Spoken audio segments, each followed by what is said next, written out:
Okay, so in the few days since I did my Everything Known About Pax Day video, the developers have been incredibly active on their Discord, and people have compiled a lot of new information, myself included. I'm going to get to all of that in a minute, but first I want to mention that they have an AMA coming up. It's going to start on Wednesday. They're going to open a channel on their Discord. They're going to keep it open for a few days, and they're going to answer the questions the next week. So if you're interested in participating in that, you just got to join their server. It's just discord.gg/Pax Day. Also, they announced today that today is the last day to claim your elder role in the roles. So probably not much time to get it done because it's very late in the day, their time. And I just checked and it's still working. So hopefully you guys get this in time and can get in there and get that. I wanted to show you guys this document, the Pax Day Extended FAQ. This is a very, very lengthy Google document that has been compiled by Nimia and Phoenix. I think Phoenix is the one that started it, and Nimia has been helping a lot as well, with suggestions from Wooglet and Cookie Master on the Discord. There is a ton of information in here, and it's getting very long at this point, and I've been using it to help keep my stuff updated, and I'm also checking the developers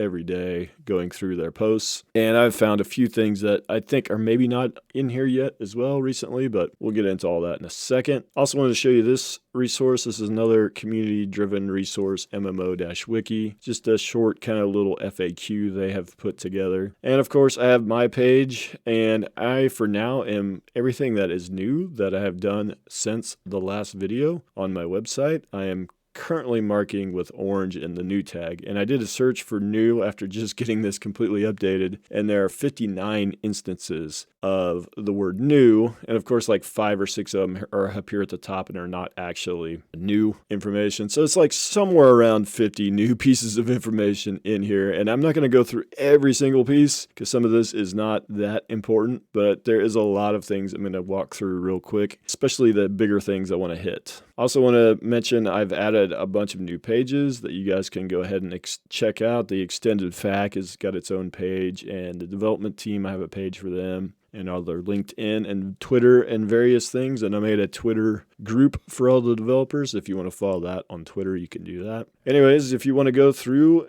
this is just rivegenesis.com/Pax Day. You can check out everything that I have compiled. It's also pretty lengthy, and it's a little bit different format than this Google document. It's more of a synopsis of a lot of things. I didn't verbatim copy every Discord post. Getting into the first post, there was a clarification on the map size from the MMORPG article. They had said that the Heartlands was 10 square kilometers and the entire map was 100 square kilometers. And the thing is, that map was just one province of the entire map. So there's several different maps that are all provinces, and they're all 100 square kilometers. So the world is way bigger than 100 square kilometers. And again, this also explains that again. And also clarification that there is multiple Heartlands. That was in the MMORPG article. And so we have clarification that there are more than one Heartlands. And also, it seems like the Heartlands are in the valleys. I've seen that a few places now. So it seems like maybe the Heartlands are in the valleys, and you got to travel out of the valleys to get to the less safe areas. There's no instancing, is what I'm gathering from several different Discord posts from developers. There's no instancing at all. It's 100% an open world. You are not the central hero of the story in Pax Day. Basically, to become a hero, you've got to become a hero amongst your comrades, your actual players that are playing the game, not the NPCs. He talks about, this is not confirmation of anything with monetization, but they talk about Plex and how Plex was actually a pretty good thing with the way it worked with EVE, and I don't think too many people would call EVE pay to win at all. There was really no pay to win in EVE, even though technically, yes, you could buy some in-game currency with real money, but it's not always the worst thing. Pegging a stable real-world currency to an in-game currency provides stability to an economy, which is something I kind of talked about in my Ashes of Creation economy series. Only public instances, no private instances. So that's kind of a dungeon thing, but again, no instancing from what I am gathering. Ninja loot protections built into the game. Okay. This talks about books. Books are going to be a big part of PAX Day, but they're not going to be in the alpha. They don't want to spoil, obviously, that because a lot of that's going to be lore. Quests might be delivered via books. A lot of other things that could be done with books. Okay, so this person asked here at the top about RP mechanics such as emotes, grouping, partying, so on and so forth, and more things were asked as well. Transmog, bios, roleplay indicators, and Amrun replies with yes, most of these things are pretty fundamental to an RPG and definitely planned. So obviously a big one for a lot of people might be transmog, but he's not specifying which of those things are going to be in the game, but some of them will be. This is talking about, do you have to drink or eat like you do in survival games? Is there a hunger and thirst mechanics? It does not sound like it. It sounds more like these are maybe for buffs. Food and drink is more for buffs, more like you'd see in MMOs. This talks about grinding a little bit. There's going to be some grinding. And with EVE Online roots, you could definitely see that there's probably going to be some grinding, right? Especially in the dungeons, you'll have to replay those many times to learn the ins and outs and discover what they hide. This one is about battlegrounds. Again, instancing and things like that. Does consensual PvP mean battlegrounds? No. Consensual PvP does not mean that, and we're going to get into more PvP stuff here as well. This one talks about, can PvE players get the best resources? Are there going to be some resources that are gated for PvP players? And it sounds like no, PvE players will still be able to get really good resources, rewards, gear, so on and so forth. This one talks about how all players can benefit from the results of PvP engagement. So I don't know if this is like clans. So if your clan wins an engagement, even if you didn't partake in it, maybe you get a buff, like a temporary buff that lasts for like a week. Maybe you get some rewards cosmetically or gold or things like that. And that's, we've seen that in a lot of PvP type games like Dark Age of Camelot. There was a lot of realm-wide buffs you would get for holding certain keeps and things like that.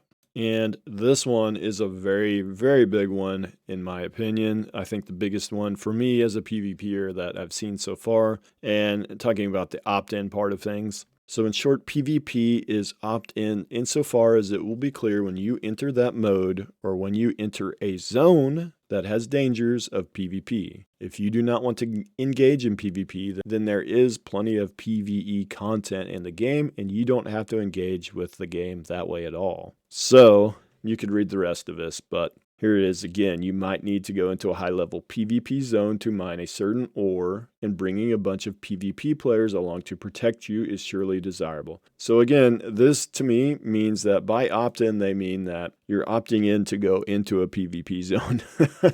So it's not like a flagging opt-in, it's a zone-based opt-in. Which, again, with EVE Online roots, that's basically kind of how EVE worked. There were places that were safe, places that were less safe, and places that were very unsafe. So that's kind of how it could work in this game. Still not huge amount of new information, but that does clarify a lot on the PvP for me. So that was very interesting to see. Another one from Leveleth is there's going to be RNG. Not a huge thing. I mean, it's an MMO. There's probably going to be RNG. This talks about crafting. Some item crafting is action or skill-based, while other crafting is time process-based in real-world time. So some crafting might be like a mini game, and some crafting is just going to be time-gated. So that was interesting. In terms of crafting, flowers and flora and fungi are a big, big part of crafting. Amrun says that flowers, flora, and fungi will be in basically any type of craft. So you're going to be picking a lot of flowers in PAX Day.